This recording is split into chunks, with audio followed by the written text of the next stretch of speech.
Welcome back to the Tribe Lines podcast. I'm your host, Stephen Lupo, and unfortunately, we won't have my co-host, Pat Johnson, with me tonight, but we have a great replacement, Madison Brown. How are you doing? I'm doing well, thank you. Happy to be here. Awesome. So, what did you think of this episode?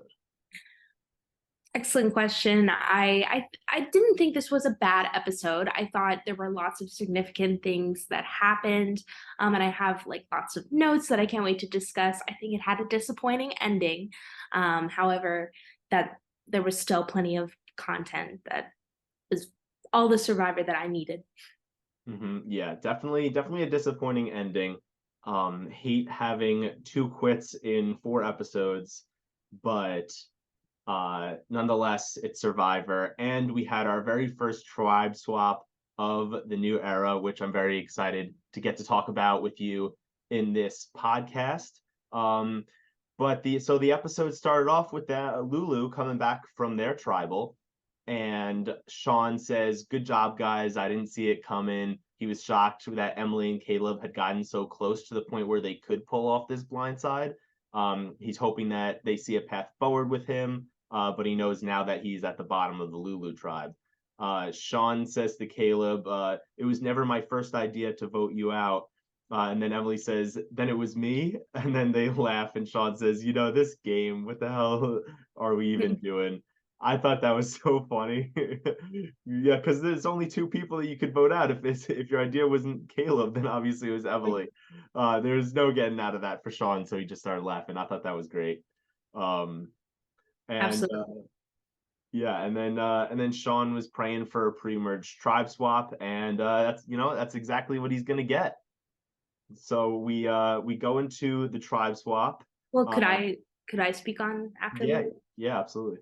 Okay, so basically, Sean's in survival mode. I think he's emotional and exhausted, and he's just gone on a whole roller coaster. He went from thinking his biggest ally was going to get an idol to Sabaya being voted out. And real quick, shout out to Sabaya. I thought she was an extremely graceful, intelligent, and eloquent player. I really, really did love her, and I wish she lasted longer. For that, I'm a little bit mad at Emily, but it's okay that Emily did what she needed to do. But Sean's in survival mode, and I would say he might even be a little delulu. And some of the things he was saying about wanting to be part of the blind side just wasn't really making sense. But I'm not gonna think too much into that because he was exhausted and emotional. But some of the things he was saying just weren't it. Right, exactly. Yeah. If I mean that's definitely something when coming back from being blindsided, you're obviously gonna go to the people who just blindsided you and be like, "Hey guys, why didn't you include me? I wouldn't have told them." Well, obviously you say that after the fact, but in the moment, if they told Sean about this blindside wouldn't have happened. Sabaya would have Yeah, found out, Sabaya would have played the idol, Caleb would have went home. So it was yeah. very smart for them not to tell Sean about this. Sean's going to say whatever he has to say to try to make them still trust him, that he wanted to be with them. And next time, just include me and I'm with you. But yeah, he's just saying whatever he can. He's in survivor mode, like you said. Absolutely. And I think the last episode really uncovered like this new duo in Emily and Caleb, and I think it's a good duo. They trust each other 100%, and that's awesome. But I do think like long term, come a tribe swap or a merge, I do think it's extremely obvious. Like I feel like up until this point, Emily hasn't really been able to be her full complete self, and Caleb honestly is kind of using Emily a little bit, but it benefits him in the long haul. So Exactly. And now with Sean gone and Caleb and Emily being the only two left from Lulu, it's not it's more than obvious that they are going to be a duo, because of the last two from their original tribe, and they were already working together, but let's say they weren't even working together, they everyone would automatically put them together because when you're the last two from a tribe of six, you have to be close. Like you didn't get to this point without being somewhat close or somewhat on the right side of votes together. So I think they're definitely going to be perceived as a duo, but they are also going to be perceived as a duo, and that's it. with no allies because they're going into a tribe swap now with only each other, and now they're separated. So if they get to the merge, I feel like they're going to be less seen as a duo and more seen as, can we get the other person from the duo to join our alliance? So if Emily Right. and Caleb both end up making the merge and end up creating alliances on their tribes, they're going to try to say like, oh, don't work with the people you were just working with, come work with us, because obviously Caleb and Emily are going to want to vote together. So that's going to be an Time interesting will power tell. struggle. Yep, Right. time will Only time tell. will tell.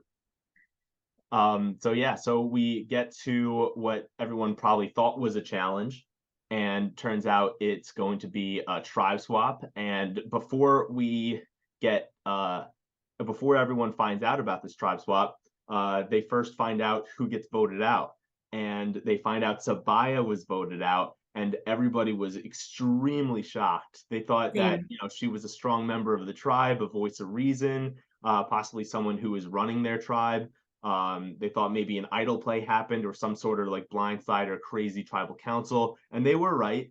It wasn't an idol play, but it had something to do with an idol. Yeah, there was an idol Wasn't crazy involved. tribal. Yep, and that was a big part of the tribal council.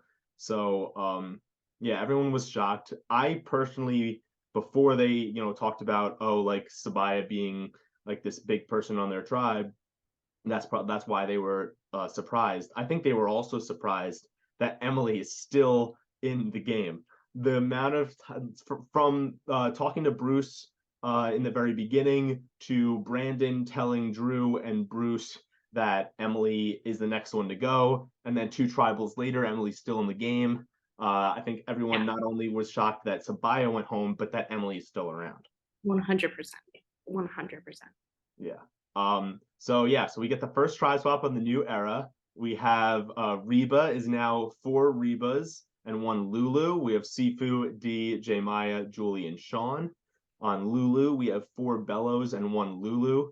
Katura, Bruce, Jake, Kelly, and Caleb. And then on Bello, we have, I think, the most interesting tribe swap dynamic: two Bellows, two Rebas, one Lulu, in Kendra, Brando, Austin, Drew, and Emily.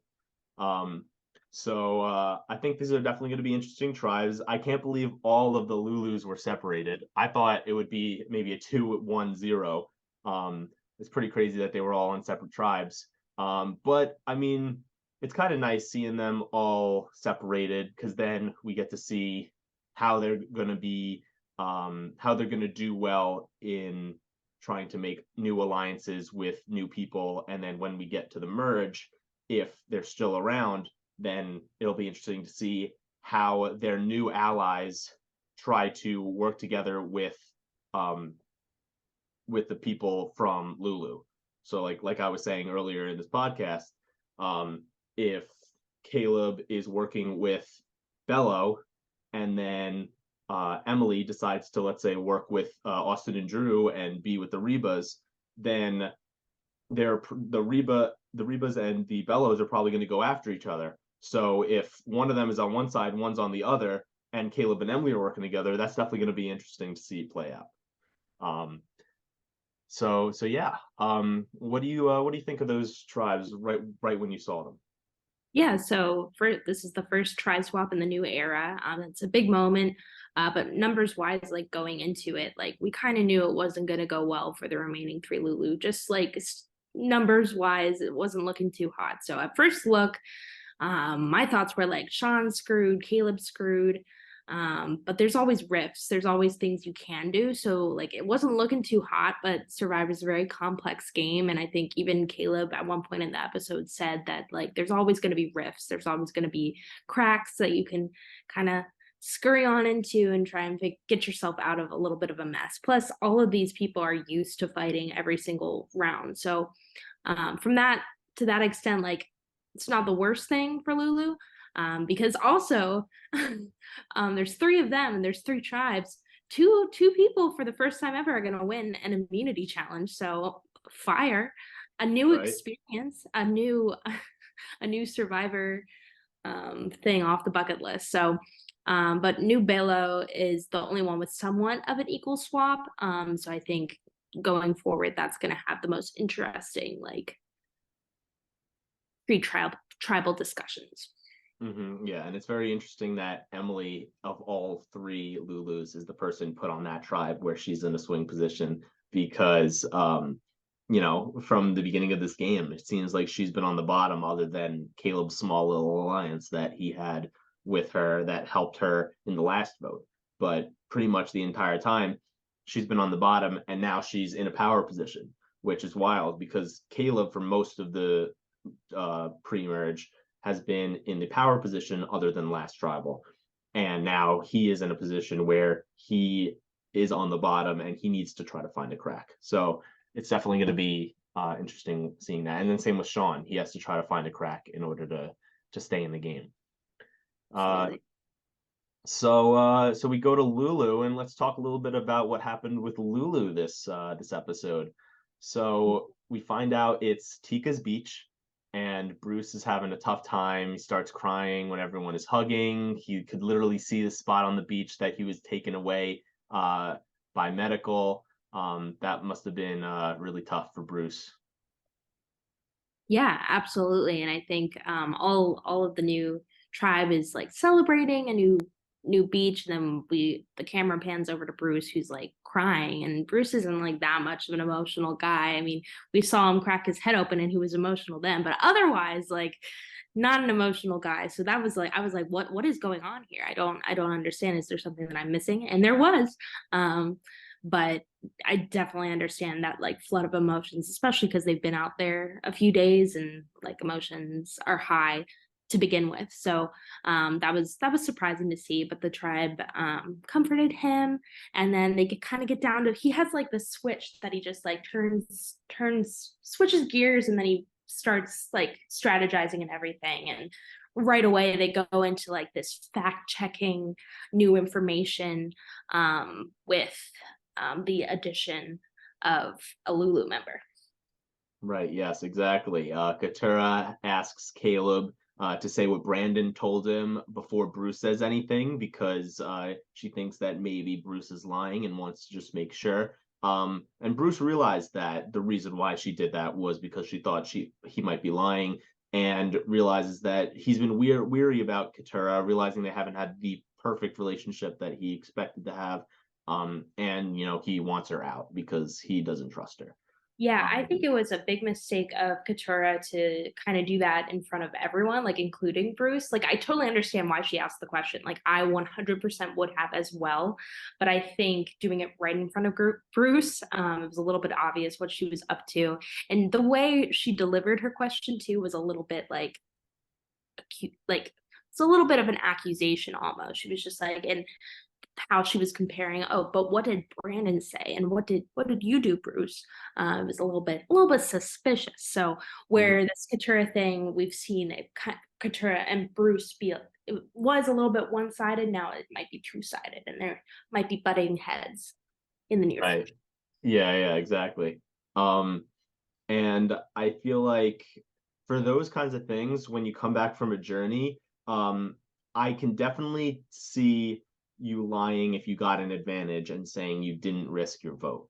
But I don't see what the benefit is to lying about the experience as a whole, other than what you might have gotten on the trip. Because if you go to a tribe swap or you go to the merge and one of the people from the journey is there and tells their side of the story to someone that in your alliance that you told a different story to, that's going to be really easy to figure out. Like word will spread really quick.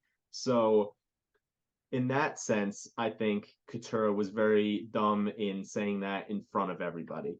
Definitely, that would have been a better talk to have one on one with Caleb, but I know they didn't have time because Bruce was about to spill what he heard, what he had experienced as part of the journey. Mhm.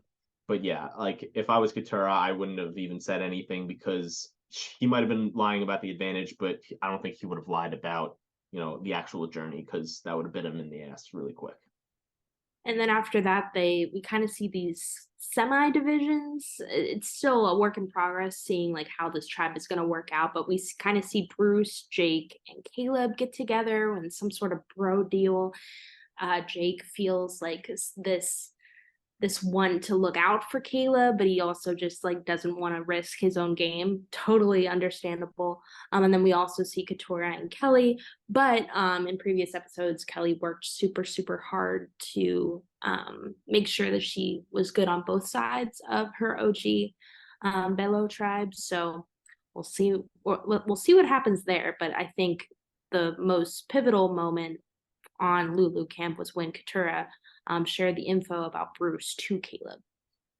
Yes. Yeah, definitely when he got a chance to talk, Caleb got a chance to talk with Jake. What is interesting is we had mentioned on the podcast that we were kind of surprised that during Sweat and Savvy they didn't talk about alliances or anything, but and that maybe it was taken out of the edit. We're not sure. Now we know that it was taken out of the edit, and Jake and Caleb did get a quick chance to say like, "Hey, if we make the merge, let's work together." And obviously this is not the merge, but it's the next time they were able to see each other and now work together. So they're gonna try to make something work. Jake says he needs to be ready to jump ship. Thank God he's a good swimmer. I thought that was really funny, and he He just has this whole evil laugh. yeah, this whole evil laugh.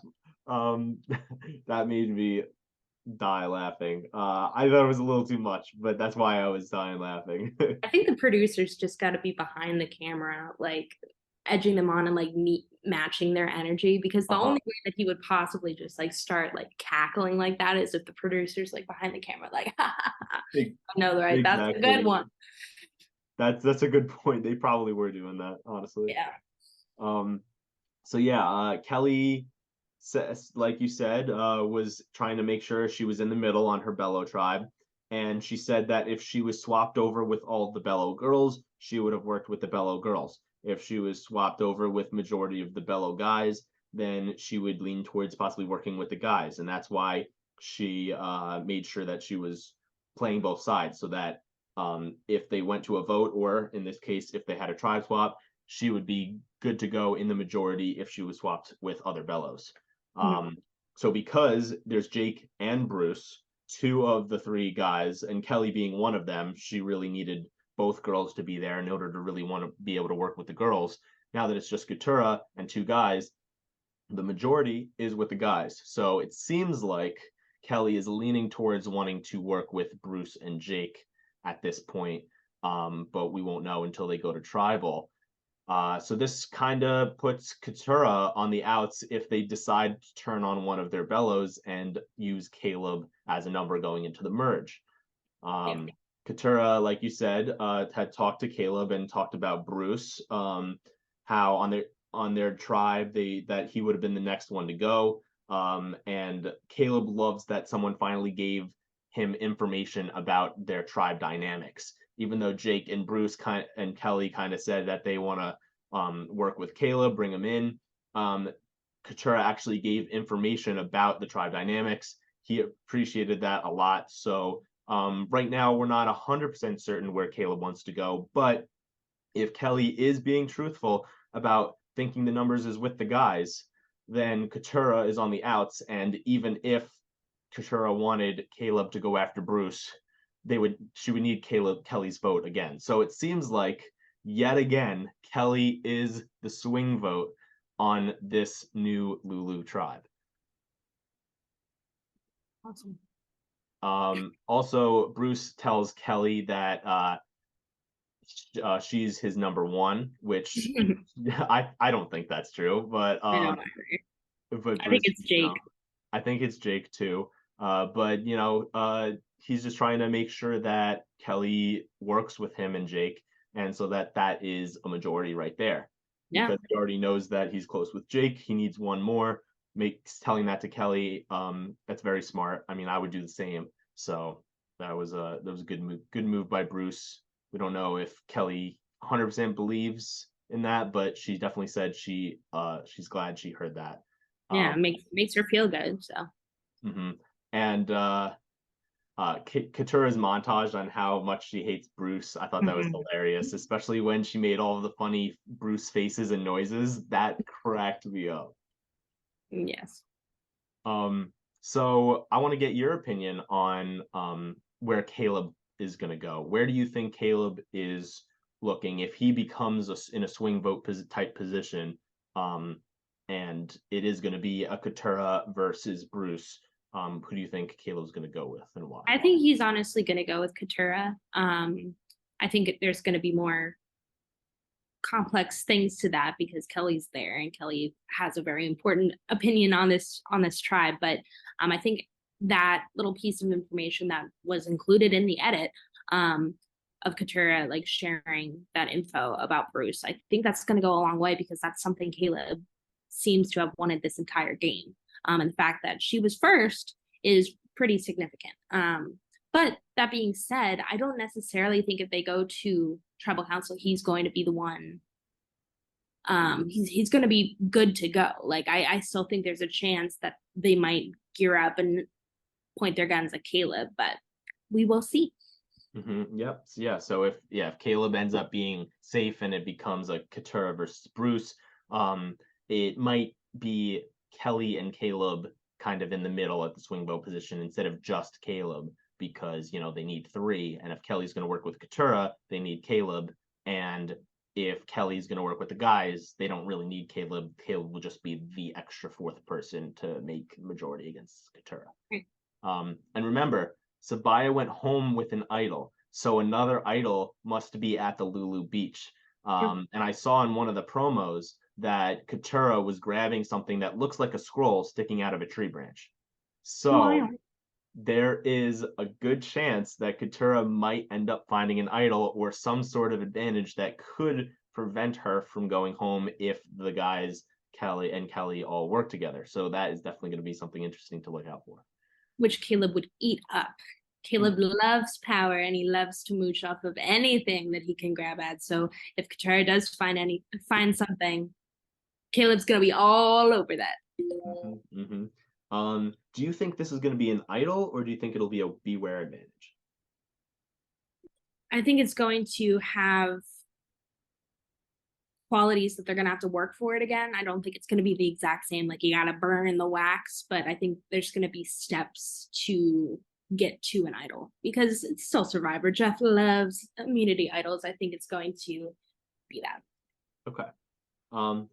I think you're right about it's not going to be an automatic idol, but I don't think it's going to be a beware advantage. I think it's going to be like a clue to an idol type thing where you need to do something to get it. Yeah. That's so okay. Yeah, I agree. Now, do you think Survivor should start hiding things at camp other than idols and beware advantages, like extra votes, idol nullifier, steal a vote, inheritance advantage, safety without power, stuff like that? What do you think? No, because I just don't want the entire Survivor experience to be them searching in the woods for things. It's really fun when you're doing that and you're playing that. And if I was there, I'd love to be a part of it. And it's fun to watch, like searching for idols. But if they're going into the woods and searching for a bunch of things that have a great impact on the game, like it takes the emphasis away from the strategy and more onto that. And I like to see more of the strategy. So. I think you're right in terms of like stuff hidden in the woods. I feel like it should just be beware and idols. But what could be interesting is if they did like an extra vote or something like that hidden in one of the rewards that you win at like an immunity challenge or a reward challenge. That could be. But they've already been doing that. No, they did that a while ago in Survivor, like many seasons ago, but they stopped hiding it in rewards anymore. And I think that would be a really interesting thing to bring back. The most memorable thing is Boston Rob finding it in the reward and then throwing it into the volcano. Well, what I think of is like on a past season, people who are sitting out of the challenge find something on the underside of a bench. That too, yes. So we have seen that in recent Survivor seasons, but it's not specifically on rewards. Right. So I hope they bring that back too. I would like to see another thing hidden at the sit out bench. That would definitely make it very exciting. Now if let's say we didn't have journeys, do you think it should be hidden? The stuff should be hidden at camp, or should we have things hidden at camp rather than having the journeys, or do you like the journeys, or should we like take out the journeys altogether? I like the journeys in moderation. I think for the first few rounds, it's a good opportunity for people from different tribes to intermingle, kind of share information if they want, potentially make connections like that will stretch towards the end of the game. But after like a merge or after even this tribe swap, I don't necessarily want to be seeing journeys again because some of these people already know each other. And if we get like, for example, like if we get, it's not gonna be Sean, but if we get like Caleb and Emily back on a beach, like that's just kind of like it'll be interesting. It's still Right. surviving. I'm still gonna eat it up, but like I don't think that serves the same purpose as it does in the beginning of the game. Right. That would have been funny if they had a journey where it was Sean, Caleb, and Emily all going on the journey Yeah, together. That'd be hilarious. exactly. Um, and so one last question before we get to Bello. Just with the new era having so many advantages, especially coming from like these journeys in addition to the Beware advantages and idols, what do you think, in addition to the three idols slash Beware advantages, would be a good number of advantages to have in the game? Like, what's the cutoff point? What's too much to you? I think one per tribe or one like merge. And then obviously if it's played, then it can be rehidden. But I don't think there should be more than max four at a time. Like if there's three starting tribes and then there's like a merge Well, idol. not idols. I mean, like in I know. addition to Just the let me three finish idols, advantages. that. Okay. What do you think in terms of other than the three idols? Like Well, advantages. I was just saying I think there can be a huge amount of advantages if they're already in the game, but I don't think if like once it gets to like one person having like five different things, it's just like that person's a little bit overpowered. Right. Which isn't bad because they had to do things to get to that point to acquire all of those advantages, but like we still want to see the game play out. We still want to see these people be social, strategic, all of that. We don't just want to see one person survive for four tribal councils by just being like boop boop boop boop, you know.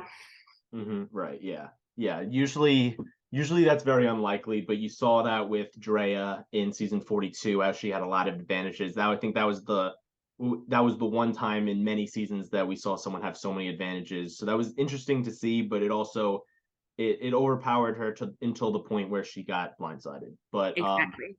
I think personally, in addition to the three idols, I think um, maybe three more advantages, having like six total advantages in the game. Like Drew has the safety without power, maybe introduce the inheritance advantage, introduce like an extra vote or something, and then I think that's good.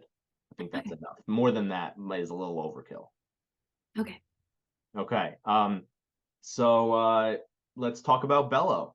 So Bello is the tribe with Emily, with Kendra, Brando, Austin, and Drew.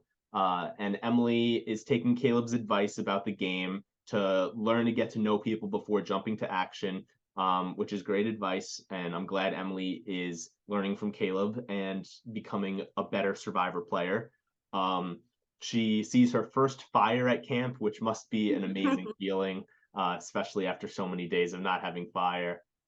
Uh, and she shares the info about the last vote and Tobias' idol with the tribe and kind of the tribe dynamics that have been happening over the last few days to try to get them to trust her and know that she's an open book and someone who they can trust. Do you think this was a good idea, sharing what happened at the last tribal council with idol and everything? I do, because if she didn't, it would have just been in the back of their minds, and that would have just been something in between them and her, preventing them from making like a close bond, potentially. So I think it was a good move to share. I mean, right now they don't have anything to fact check it with, Right. but she was completely truthful, so there's no harm, no foul, if it goes further into the game. That would be interesting if like Emily had the idol and then she made up a story about how Yeah, Sabine went home with the idol. That could have been crazy, but obviously that's not what that happened. didn't happen. Yeah. So it seems like the other tribes, I mean, as we expected, had thought like Emily was this like mean, cruel lady, but she's not acting like that now, Drew says. And after doing a little after learning more about the Bello tribe and the dynamics and everything, it seems like Emily's the swing vote. There's two members of Bello, two members of Reba, and like Austin says that if we get rid of Emily now, it's going to be a 2 versus 2, and that could cause him to have to use his idol, Drew to have to use his safety without power, or if they don't use it, it could cause a 2-2 tie and possibly a rock draw, which nobody wants. So Austin and Drew are trying to get Emily on their side. And because they don't want to have to use their advantages if they don't have to. Austin and Drew go up to Emily and say that they really want to work with her, and Emily is super excited because I mean she's finally in an alliance now. She gets to be in the majority if she does go with Austin and Drew, because that'll be 3. She'll be able to vote together with people, feel included in votes rather than being told what to do. So I'm really happy that she's in this position after being constantly losing at Lulu and constantly being on the bottom. Yeah, I think the moral to what we see at the Bello camp is like original tribe divisions informing like their actions. Like we see an information exchange. We see Austin and Drew basically fighting over Emily, trying to get her to go to their side. And I think Drew even uses the words like straight shooter, which I think on some of Emily's preseason interviews, she used that word to describe herself. So like using the word straight shooter is basically going to be like Emily's love language. Like, so I think though the other two can try very, very hard. I mean, who knows? Maybe they will be successful. But like from what I've seen, I do feel that Emily's gonna gravitate more towards the Drew and Austin side. Mm-hmm. Yeah. Another reason why I feel like Austin and Drew are going to be who Emily ends up deciding to side with, is even though Kendra has been getting some confessionals and Brando also has been getting some confessionals, Austin one has been getting a lot of confessionals because of his idol, and Drew has been getting a lot of confessionals because just of his strategic confessionals and his ability to be a good storyteller and stuff like that. I think that's also one reason why they're getting a lot of confessionals, but I also think they're getting a lot of confessionals because they're going to be a big part of the season. And it seems like Kendra hasn't been getting as many confessionals as Austin and Drew have, and especially Brando has been getting practically no confessionals for being someone who was in the perfect swing position on Bello. So the fact that Kelly was getting all of those strategic conversations instead of Brandon strategic confessionals, I had predicted that was because either Brando wasn't going to win the season or because Kelly was going to be taken out as a big threat in the merge. I still think Kelly could be taken out as a big threat in the merge. Who knows? But I do stand by that. I think Brando's in trouble and Kendra's in trouble just because they haven't been as big into the edit as Austin and Drew have been. So it seems like Austin and Drew might be, more a little bit bigger in the season, and that might be because Emily ends up siding with them. So that's my prediction. I think Kendra is in trouble. I did every episode, every podcast for the past few, I've been predicting that Kendra is going to be pre-merge. Let's see if it's true. Let's see if they go to tribal. Let's see if Kendra is the target. And let's see if I was right. Okay. Also, Bello, nobody has found the beware advantage there. So there's a chance Austin might get 2 beware advantages, and then that goodwill advantage could be used. True. And then also Kendra or Emily or Brando or Drew could also find it. If Emily found it, that would be wild. But if Emily found it and lost her vote, and decided not to tell Drew and Austin, then that could result in a 2-2 tie. But if she does find it and tells them, then maybe the goodwill advantage will be given to her, and then that will result in all 3 of them working together. So or she'd just be Dunzo. Or she could be just Dunzo because of that, yeah. Because at that point, like what she has to give to the other two, with it being an extra vote, like she doesn't have a vote, she doesn't have that power. So I think they would just like cut her if she told people about it. I don't know. I feel like if because you got to think about this, if you don't have to go to tribal, there's no point in telling someone you have the beware advantage because if Correct, but if she feels close to them, she may. I'm just saying it's a possibility. exactly if she feels close to them and they have to go to tribal council, it would be smart to tell somebody because they're going to find out you don't have a vote. So you should tell your out whoever you want to work with that you don't have a vote so that they can strategize the tribal council around that, because if they get blindsided at tribal council and she stays, that could put her in a bad position and she could possibly be the next to go. But at the same time, like we saw with Sabaya, like necessarily the exchange of information before tribal council, so they're not blindsided at tribal council, can just be completely detrimental and potentially like end your game. I think if Shabaya had told Emily about this before the vote, before Brandon's vote out, then I think things might be different. I don't think Yeah, but they weren't close. but they weren't exactly. But I think that it was smart for Sabaya to tell her allies that she didn't have a vote.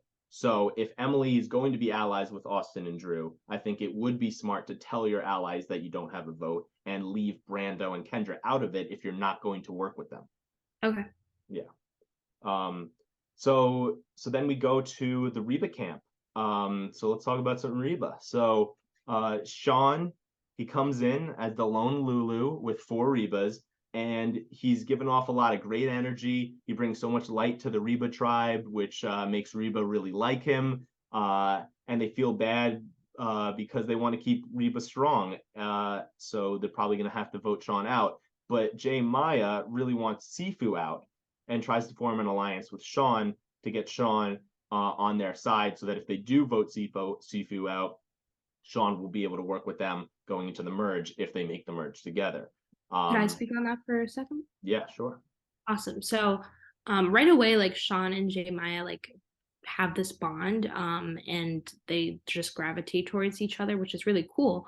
But I think it's interesting that she starts vouching hard for him to stay even before like they lose, even before they know that they will lose. So first of all, I would love that in an ally. Like that would be great if someone was just like after meeting them, just like knows that they want you to stay, is loyal to you, is like down to vouch.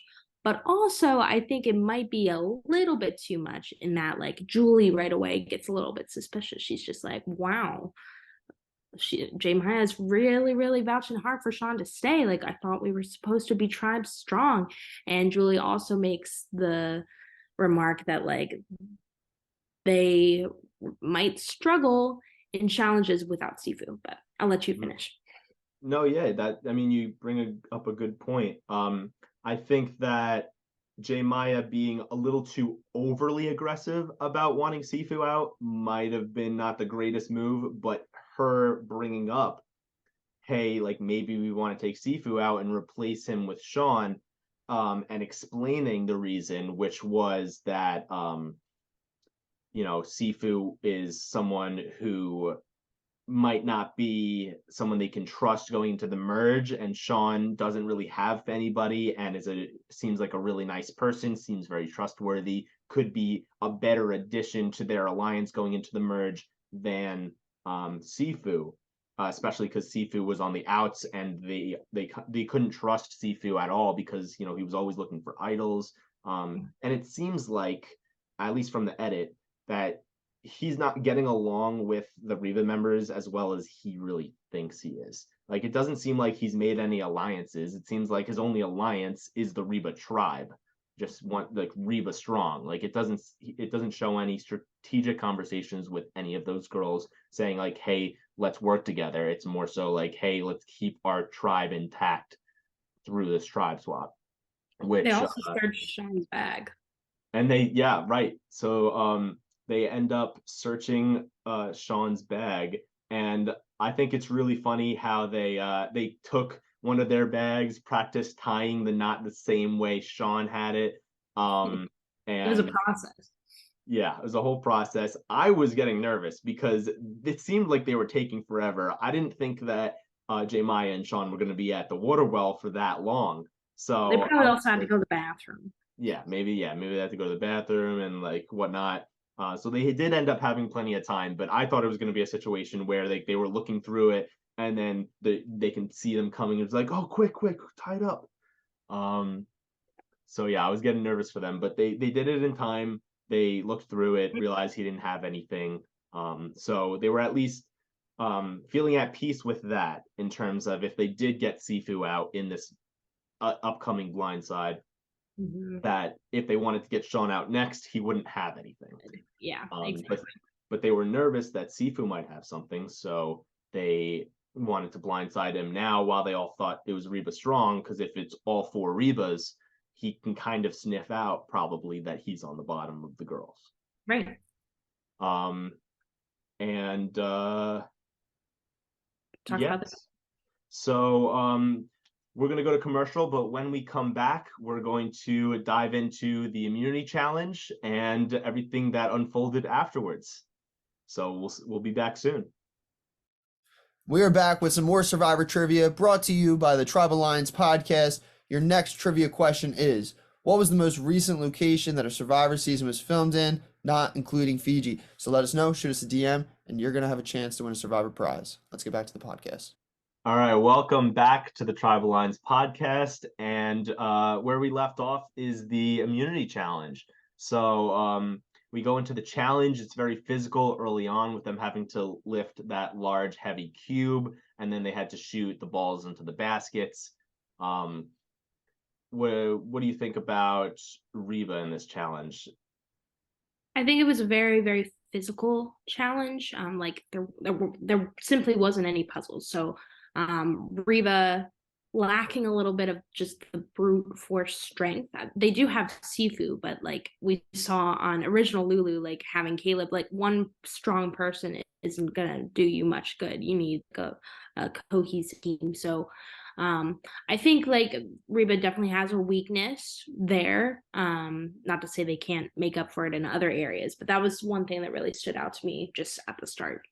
Yeah, and just speaking more on like the strength of Reba, Sean really kind of pissed me off in the challenge because like it panned to him twice during the challenge where he was either barely holding it or not holding the pole at all when they were trying to move it. When they were in the sand, in the water too. It seemed like it was only Sifu working in the back, and Sean was doing absolutely nothing.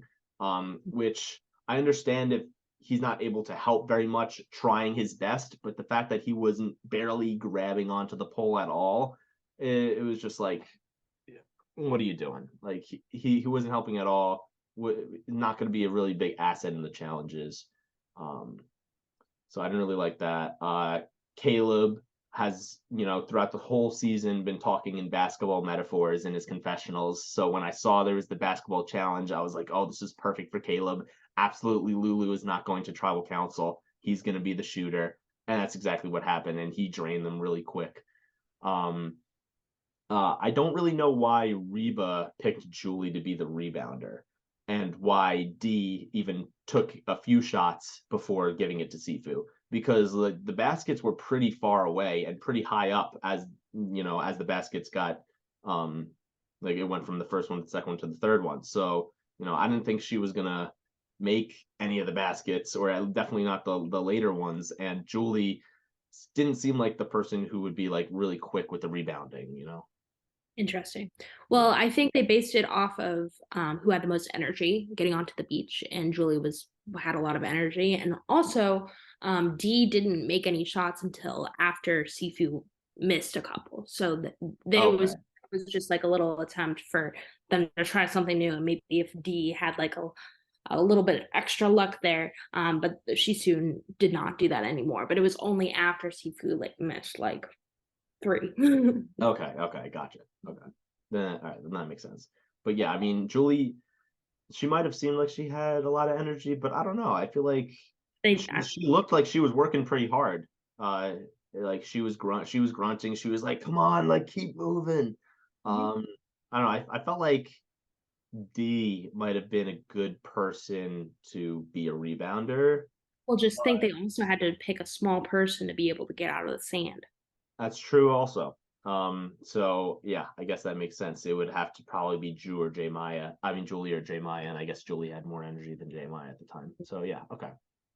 Now I'm understanding a little bit more their reasoning behind it.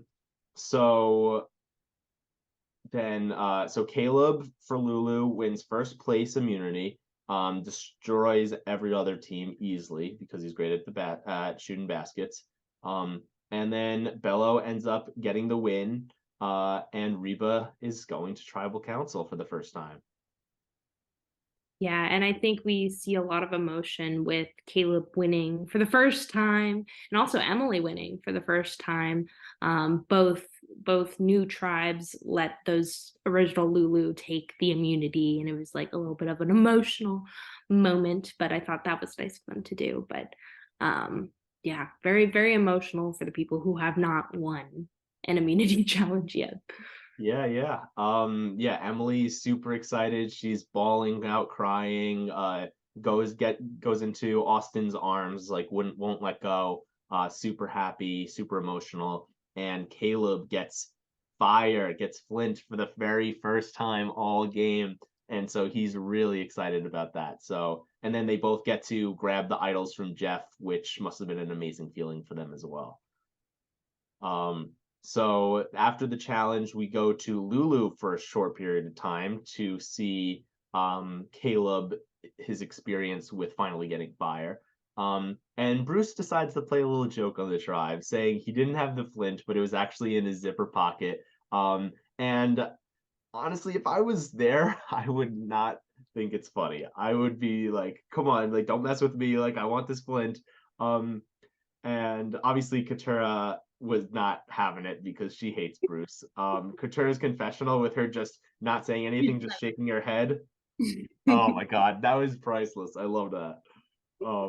But yeah, like if I mean Caleb is such a good sport and he was laughing through the whole thing. He thought it was funny. I don't know if he actually thought it was funny, but he made it seem like he thought it was funny. I think he's just a sales guy and he's like gonna laugh at people's jokes because that makes them feel good about him. Yeah, exactly. I feel like that's probably what happened. But like, if I'm Caleb in that situation after not having any fire, I would have been flipping out. My heart rate would have been going a million miles per minute. Um, so yeah, I don't know if that was a great joke, but Bruce trying to be crazy Uncle Bruce. And once he gets the flint, he makes a fire really quick. Every time we've ever seen a video, a scene from Bello or now Lulu making the fire, it's always been Bruce, and he's always done it super quickly. So first of all, I don't think I won't speak for you. I'll let you speak on this too. But do you think Bruce is gonna win? Do you The think whole he has game. a chance at winning? Even Well, one. I think I'm in the minority and I truly do believe that everyone has a chance of winning Survivor. But do I think that he's going to? No. No, I Yeah, do. I I'm definitely not one of those people. Even though some people may have said Gabler didn't have a chance of winning and Gabler ended up winning. But I do feel like there's certain people who might have a 0% chance of winning, Caleb being one of them because he's such a big threat unless he goes on an immunity run before he gets targeted. And There's always that unless. There's always that if. yeah, I guess there's a 0.001% chance he wins. But for Bruce, I also think there's a 0.0% chance he's gonna win. One, because he's already a big threat. Literally after like a day on the beach, Katura already thought he was a big threat. I think that's not gonna go away. And also if he is able to make it very far into the game because he's such a good fire maker, I think people are going to notice that and not want to bring him to the final four if they think he's a big enough threat to win the game. If they think he's a goat, who cares if he's going into the final four and good at fire? He could be someone who you put up against the best player and easily gets them out of the game. But I feel like Bruce isn't going to be a goat. I think he's going to be a threat in the game, and people are going to take him out before he gets to the final four. So I feel like him being a quick fire maker is actually not a benefit, especially with him already being seen as a threat. But that's down the line. We'll see if he even gets to the point where people are like, oh, well, let's take him out because of fire. So all right, now we're at the Reba Beach, and we're strategizing for tribal council. Sean has to go again to his fourth tribal council in a row. And so that's definitely got to be tough for him. He thought that Reba would win the challenge because they've been doing so well, but he's got to remember he replaced Austin and Drew. I mean, Drew, the puzzle guy, Austin, the big strong guy on the tribe who, seems to be doing all of the important parts of the challenges that they need like a strong man to do. And they get replaced with Sean, somebody who wasn't even holding on to the pole when they were, bringing the cube all the way up the beach. So the fact that he even thought that they were going to win just because they had Rebas on the tribe was shocking to me. True. But Maya wants Sifu out of the game. She doesn't trust him.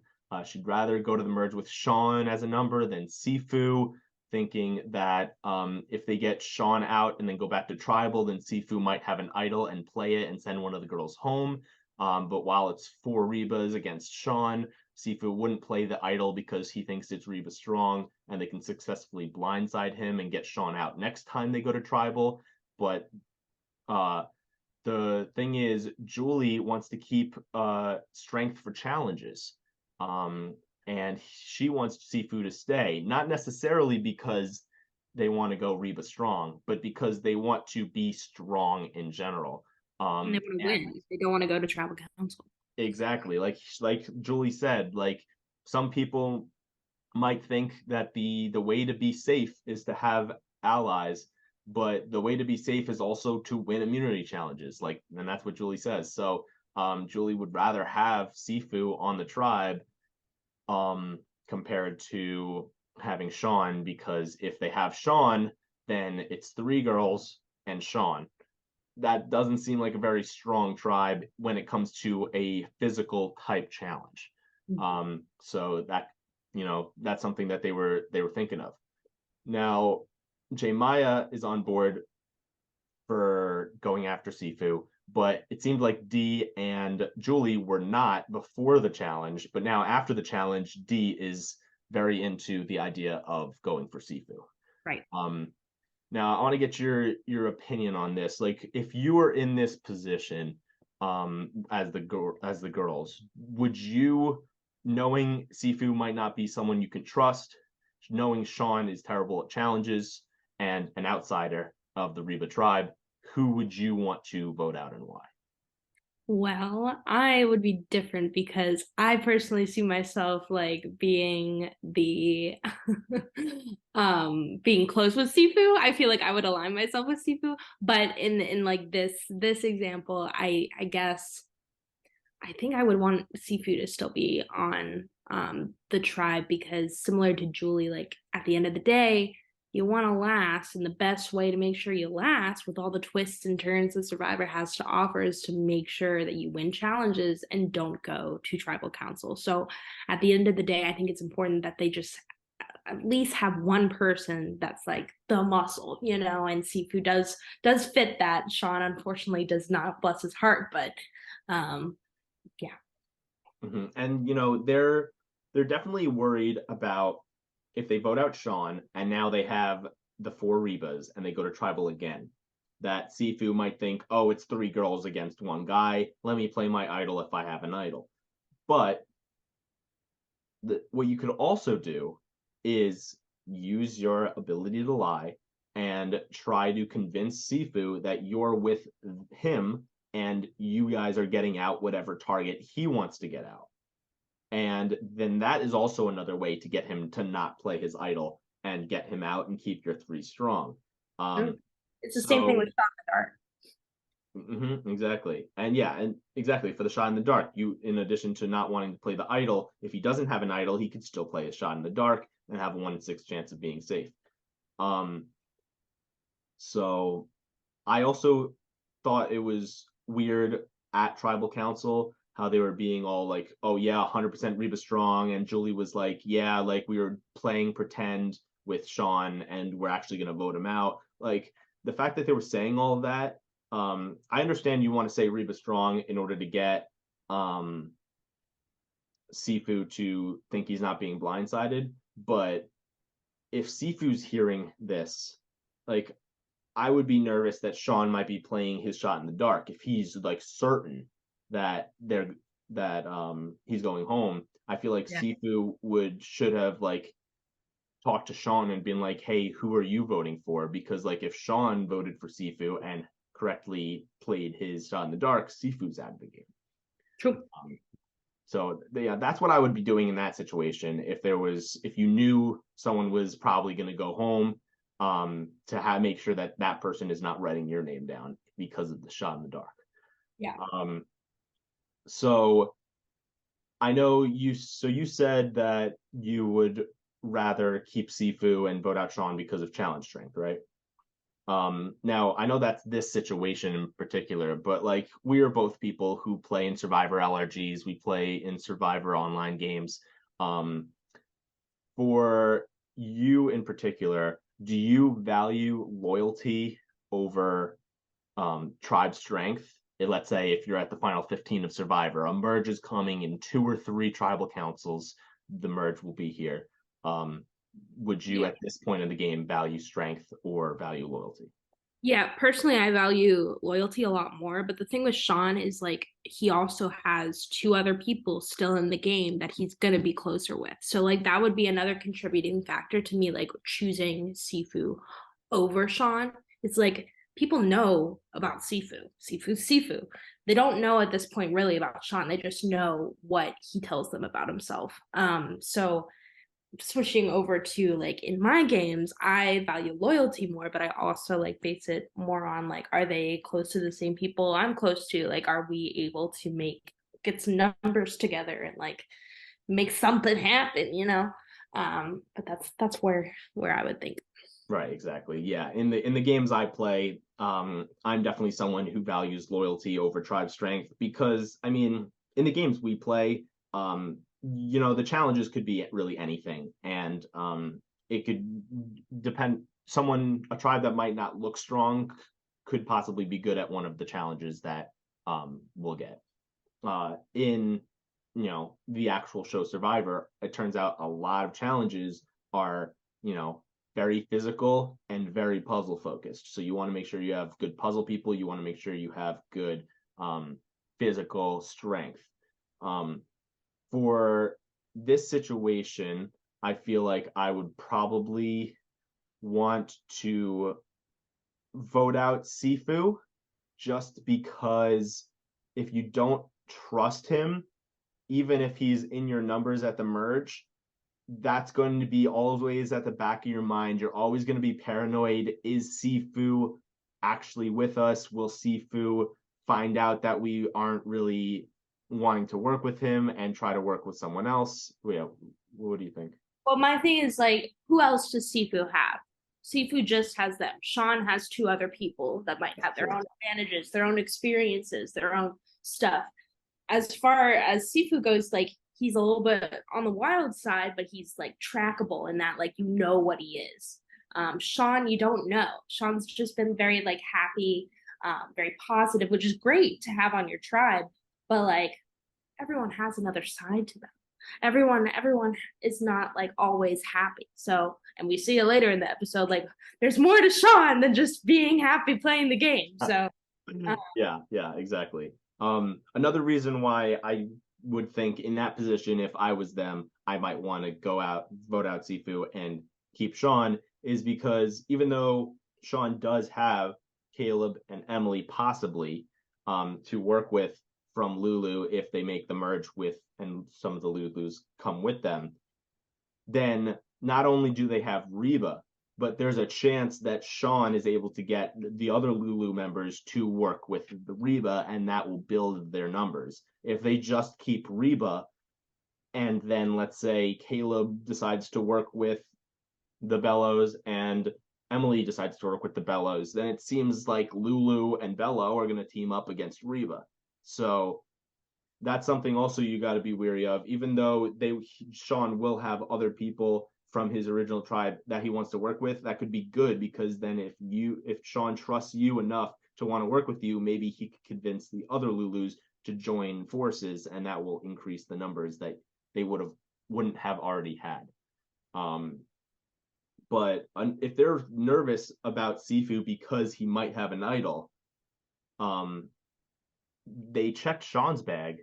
Sifu is always, doing his Tai Chi out on the beach. While he's doing Tai Chi out on the beach, go through his bag, see if he has an idol or an advantage.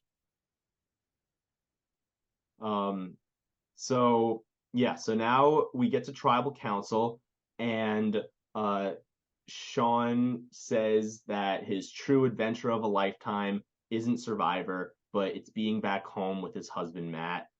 He doesn't want to take everyone's dream of Survivor away from them, because his dream is not Survivor, but it's being with his husband.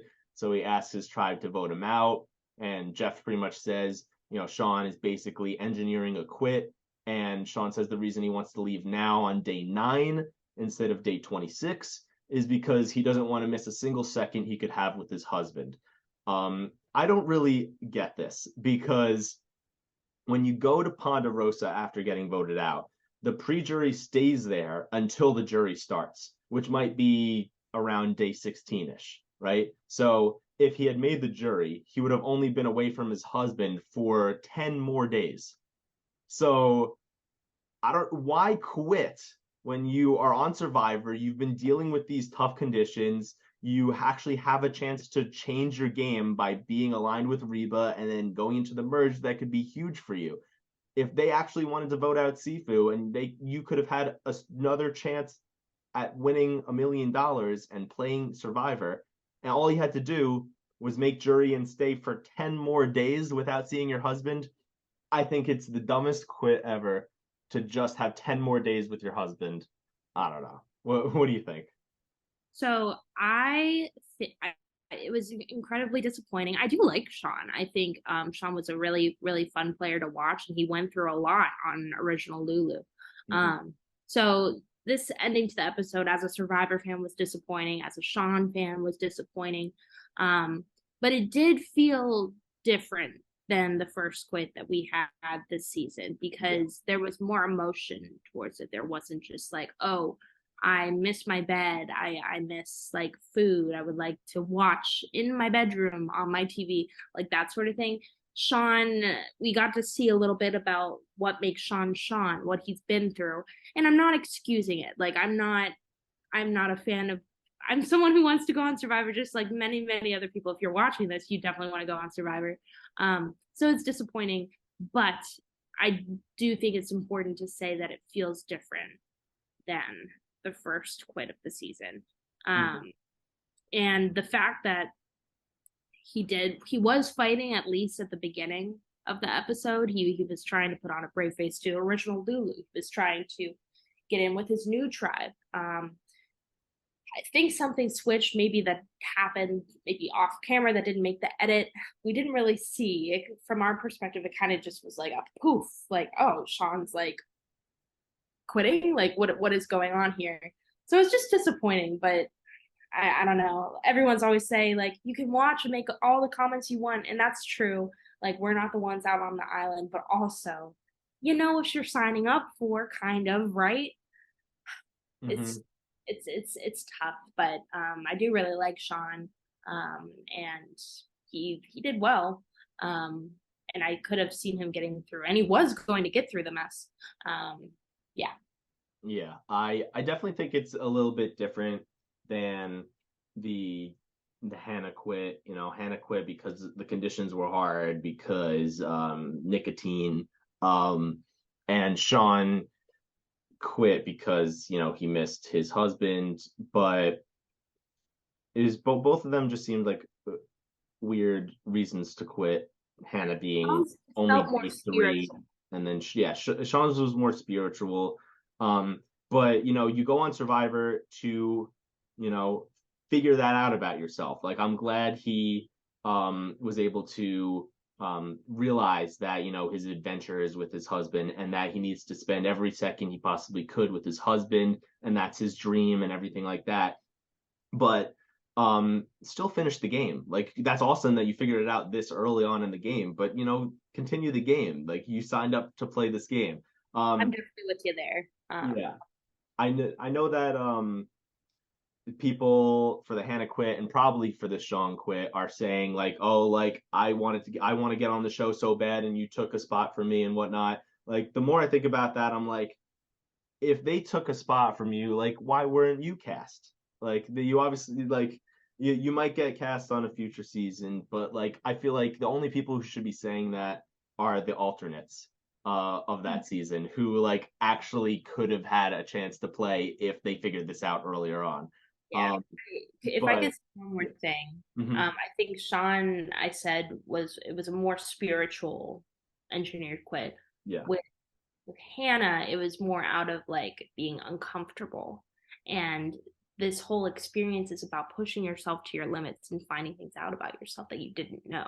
You're not going to get that from a day. And though Sean didn't last a terrible amount of time, he did go through significantly more than Mhm. Hannah did. Yeah, definitely. um So even though, Sean ended up asking to be voted out and he ended up getting voted out, um, it did give us the wild vote read where, Sifu received one vote. Sean tells Sifu he didn't vote for him, which means he voted for D, which when I saw that D vote, I was like, what? D? Like that, I was shocked. I was like, is D about to get blindsided? Like what? um and so that's definitely going to cause some chaos back at camp. Sifu says like, "Who voted Sifu?" and has a confused look on his face the entire rest of Tribal. Um, I thought that was really funny, and really raw emotion from Sifu being super confused. Um, that also referring to him in the third person, I thought it was really funny. Yeah.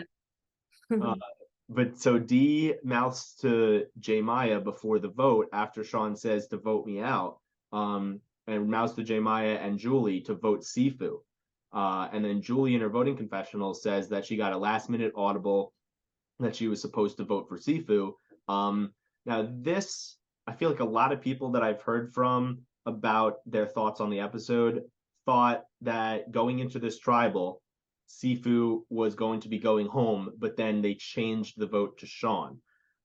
From what Julie said, it makes me believe that maybe Sean was going to be the vote no matter what, and D was trying to change it back to Sifu. Because why would Julie say this is a last minute audible to vote for Sifu if that was the plan going into it?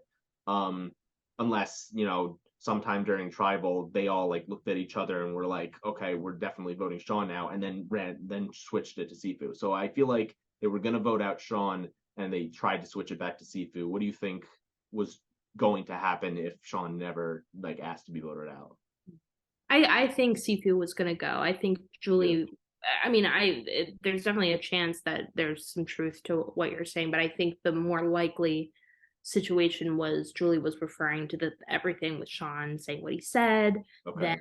even regardless, after everything he said, Dee's still going like Sifu. Because after that, Julie made a face too. So I think that's what she was referring to, but who knows? I'm definitely excited to see when either Julie, D, or J Maya get voted out and have an exit interview with Rob as a podcast. We'll hopefully finally be able to figure out like who the actual target was at that tribal council. Um, Right. yeah, a lot of people think it was already Sifu. I think it might be Sean just because of what Julie said going into it. It looked like obviously it was going to be Sifu. So who knows? But we know that Sean ended up getting voted out. Sifu received one vote. I'm also confused why J Maya decided not to vote Sifu, because J Maya seemed like she wanted him out more than anyone on the tribe, and it ended up being D only voting for Sifu and J Maya voting for Sean. Well, Sean like basically quit, and J Maya and Sean like have that bond. So J Maya probably saw the emotion in Sean's eyes and was able to tell like, oh, he's serious. Like if we don't vote him out, he might just like actually quit. So I think just because of their connection, she was just like, okay, unfortunately, this is what we're gonna have to do.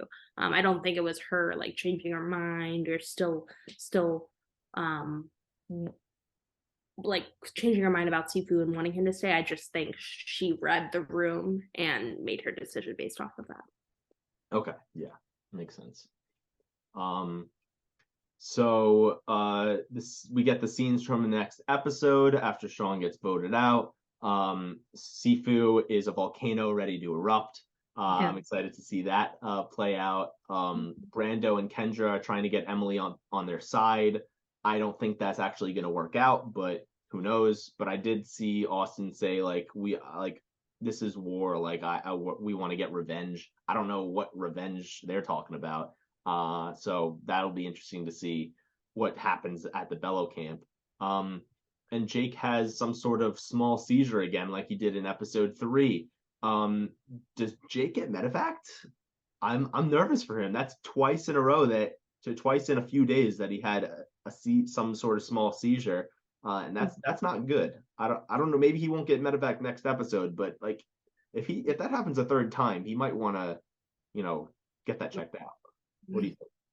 No, I agree. I think I'm not sure what the first one was. I didn't think it was a seizure. I thought it was maybe because he was breathing in the smoke fumes and like passed out and then woke up there. But that one did look more like a seizure in the scenes for the next episode. So I don't know. But we'll see. Yeah. Yeah, I don't even know what to call it. I'm like, I'm just saying seizure could be, I don't know what it is, but it definitely something with his brain is, and with the hard physical conditions of camp and everything like that, definitely something happened, and that's going to be something to look out for Jake. I thought Jake was, no matter what, not going to be voted out or leave the game next. But then after seeing that, I'm nervous if he could possibly be medevac. Who knows? I also think he's going to stay in the game. But just like last time, I thought he was going to stay in the game, but who knows? We'll see what happens. And then in Sean's exit interview, he says he quit on his own terms, which makes me think that I think he knew he was getting voted out and he just wanted to make it look like he quit instead of actually getting voted out for not playing good enough. I don't know, because like, why would he say like, I got to quit on my own terms? Like you didn't really, like, they voted you out, but like, No, I think they voted him out because he asked to be voted out. I think they were going to vote out Sifu, and that's why we saw everything that we did. Because just as producers, if like the entertainment was with that battle between Sean and Sifu, so like if it really was going to be Sean, they wouldn't make him look as good as they did with quitting. Like I just feel like they wouldn't want to show that, or I obviously they would show it in some form, but the way that they framed the last like 30 minutes of the episode made it really seem like Sifu was like in trouble. I'm curious if Sifu truly was in trouble and that's why it was like edited that way, or if they were just trying to make it seem like Sifu was going home and blindside the audience by Sean's like hey guys, vote me out. I don't think so. I think their faces were that of like actual genuine shock when Sean was just in the way that he turned to them and looked in their eyes and like told them, and then Jay Maya's face. So you're right. Yeah, because with them looking around, that's a good point, because with them looking around the room trying to look at the girls' faces to see if the vote was changing, I think, why would they do that if they weren't already going to vote Sifu? If they were going to vote Sean no matter what, then just look straight ahead or look at Sean and just be like, oh, I'm so sorry, sure, we'll do that, or something like that. So yeah, no, you're right. I feel like Sifu probably was the vote. Also, if Sifu wasn't the vote, then why would Dee vote the way she did? Like that just looks bad. That's just sloppy gameplay if she just is going to throw a vote on a very chaotic player. That's a good point. That's a good point. Yeah. Because then she would have had to believe that Julie and Jay Maya read her lips correctly, that it was Sifu. So okay. Yeah, I've changed my mind. I think Sifu Yay! I think Sifu was going home. You convinced me. Woo! Okay, so we're going to take one final commercial break, and when we get back, we'll answer some questions from our viewers and talk about who we are going to pick for our survivor pool. So we'll be right back. Hello, me again. Sorry to interrupt the podcast, but we have to inform you of some things. Tribal_lines_pod on Instagram and tribal_lines_pod at gmail.com is where you can contact us. What do you want us to talk about? What can we cover? Who do you want us to bring on the podcast? We want to hear from you guys. We want this to be open to the community. So please reach out to us. We do want to hear from you. But let's get back to the good stuff. Let's get back to the pod. Welcome back to the Tribal Lines podcast, and we are going to answer some questions from you guys, our viewers. So because Pat isn't here for this podcast, we let him submit a question as well so that he can be a part of it. So Pat asks, do you think Sean's quit was any different from Hannah's? Do you have the same opinion on both? Is a quit straight up, or are there conditions? And Tyler also asks a similar question: is Sean's exit considered a quit or not? So what do you think on that, Madison? Yeah, I think we definitely touched on it, but I do think that Sean's quit is different than Hannah's. I think his is more spiritual. Hannah's was more out of being uncomfortable with the experience and having nicotine withdrawal. So I'm definitely more empathetic towards Sean's quit. I do think it's a quit though. Yes, he was voted out. And in the terms of the game, yes, he's a pre-jury vote out. But for sake of post-episode discussion, like tweets and everything, like that's a quit. You don't look around you and ask to be voted out and have it not be a quit. In the rules of Survivor, like on like a wiki page, is it going to be a quit? I don't know. I don't think so. I wouldn't call it a quit because he was voted out and there were other votes for other people in the tribal council. But I do think it was a quit. Yeah, I think that in theory, we all in our hearts think it's a quit.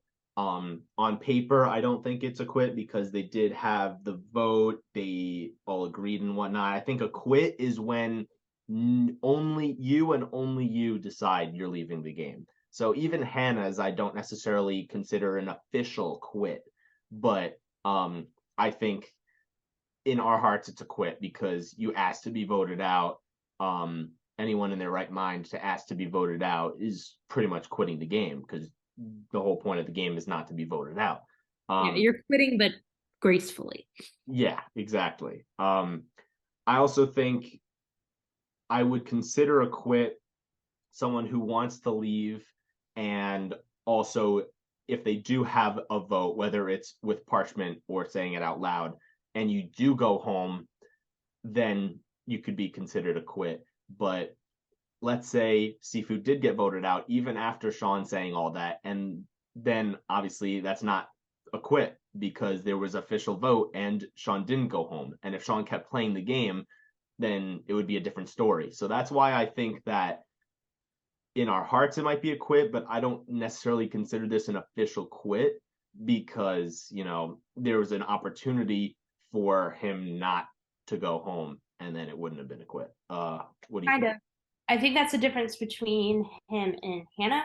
Mhm. Hannah said like, I don't need to be voted out to go home. Like her mind was made up. I think that is 100% a quit. Sean, did he say that explicitly? No, but it was implied. He gave very detailed reasonings as to why he was thinking the way he was and why he was done. He wanted to peace out. So I do think I disagree. I disagree on that. Well, yeah, I guess you're right on the Hannah. I feel like even though they all voted for Hannah to go home, it was out in the open and there was no chance of Hannah not leaving, especially because she was like pretty much saying, I'll quit if you don't vote me out. Because Sean didn't necessarily say that, I truly believe that if he didn't get voted out, the girls would have convinced him when they went back to tribal, like, hey, like, we didn't vote you out because we love you and we want to work with you. And maybe Sean would have changed his mind. Maybe. So yeah, I still think it's kind of a quit, but it's definitely not as much of a quit as Hannah. I think like Sean would have still played the game normally if he wasn't voted out. So he wanted to quit. He wanted everyone to vote him out, but he didn't officially quit, I think. And Shane asks, what new tribe do you think won't see tribal council? I think New Lulu. I think they all are going to see tribal council, but I think New Lulu is the strongest and won't see it for a little while. I think I feel like Reba might see it again. I think that either Lulu or Bello will not see it at all. I think one of them won't. I'm praying that Lulu does go to tribal council because I think that would be a very interesting dynamic to see play out. And Bello too with the 2-2-1 split. So I would like for all these tribes to go at least once.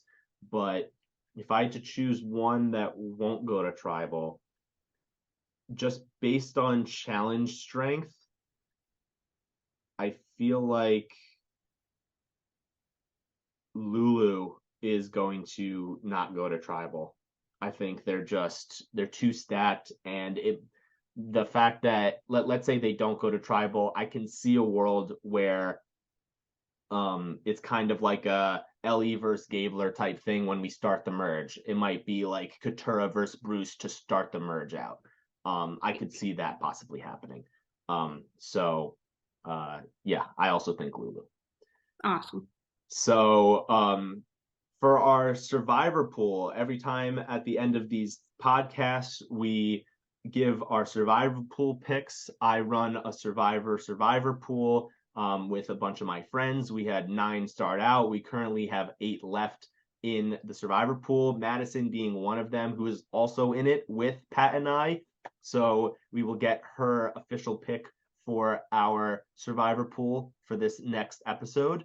We have 5 of the 8 who are still left, with 12 castaways left to choose from, including Madison and Pat. So right now they're technically considered tied in the lead. And then 3 have 11 castaways to choose from, me being one of them. So technically I'm tied for last place. But anything can happen because if you get one pick wrong, you're out. So it's going to be exciting to see how it continues to play out. So, Madison, who are you going to choose for episode 5? I am picking Emily for episode 5. Okay, and how come? I'm doing that because I think she has some footing. I don't necessarily think she's going all the way to the end. So I think she's going to be safe this next round with how she's positioned on her new Bello tribe. Okay, and for the viewers to know how Madison's been doing so far in the survivor pool, for episode 2, she chose Julie, episode 3, Sean, and episode 4, Jake. So picking Sean that early is definitely good because now, you knocked out Sean before he got voted out, which was great. And Jake is having seizures, potentially. Having small seizures. So you never know what's going to happen with that. I think Emily's a great pick. There's no way Emily goes home. I do think you probably could have saved Emily later on down the line because it seems like she's going to be in the game for a while, but who knows? I mean, at this point, you just want to make sure you get to the next week. So, and that's kind of what I'm going to be doing too. Right now, I'm kind of between Julie and Kelly because based on the people that I picked in the past and the people that are left, out of the people that are left, I feel like everyone I can still choose from has a small chance of possibly going home, depending on what craziness could ensue. But I think Kelly and Julie are both in a position where I would be absolutely shocked if any of them went home next episode. I feel like they have a 0% chance of getting voted out next episode unless they are also a quit. So I'm going to choose from one of them, and I'm going to choose Kelly for episode 5 because I think she'll be looked at as a threat sooner than Julie will. So I think I'll be able to use Julie down the line smarter to get Kelly now, because there's a good chance she could be seen as a threat, maybe final 9, final 8, final 7 or something like that, and then get out. I feel like Julie's going to make a big run. I would like to say, even though you said that I could have saved Emily for later on, you already picked Emily. So I did. I picked Emily first. I just the way that she acted in episode 1, I was like, there's no way she's going to be around for a long time. Yet my reasoning for picking Emily was because there was a confessional and a promo of her saying it's been 2 weeks of psychological torture.